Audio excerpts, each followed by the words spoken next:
خەڵکانی خاوەن کەرامەتی ناڕازی لە ستەم و نادادی بەداخەوە جارێکی دیکە خەم و ستەمێکی دیکە کۆی کردینەوە جارێکی دیکە دەسەڵات لە ڕێگەی دادگا و دادوەرەکانیانەوە دایانەوێت خنجەرێکی ژەهراوی لە ڕۆحی ئازادی خوازی خەڵکی خاوەن ئێرادە و دەنگی خەڵکی بەشخورا و ستێندی دەبدەن بڕیاری پێشوەخت و ئامادەکرا و دادوەری دادگای دەسەڵات بۆ سزادانی چالاکوەنانی بادینان بە 6 ساڵ زیندانی ئیدانە و شەرمەزار دەکەین لە کاتێکدا بەناو دادگا سزای خەڵکی بە شەرەفی ناڕازی خاوەن ئێرادە و کەرامەت دەدات بکوژان و تۆمەتبارانی خوێنی گەنجە خێر لە خۆنە دیوەکانی خۆپیشاندانەکانی نان و ئازادی ئێستا بە ئازادی دەسوڕێنەوە و لە مەرزعی بەرپرسەکاندا دەحەوێنەوە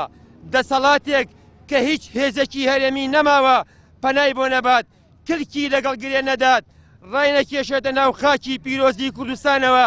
بە هیچ جۆرێک مافی ئەوەی نییە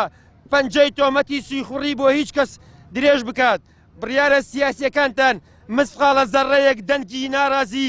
گەلی بێر و ناڕازی ستەم تاوانەکانتان ناترسێنێت بەڵکو و تەمەنی ستەمتان کورتتر دەکاتەوە دەسەڵاتە ئەمنیەکان فشۆڵتر دەکاتەوە ئەو دەسەڵاتە ئەمنیانەی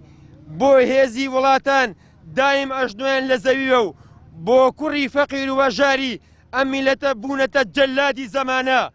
داوا لە هەموو خەڵکی بە شەرەفی خاوەن ئێرادەی کوردستان و خەڵکی خاوەن وجدان دەکەین پێکەوە بە یەک دەست دژی ئەم ستەمە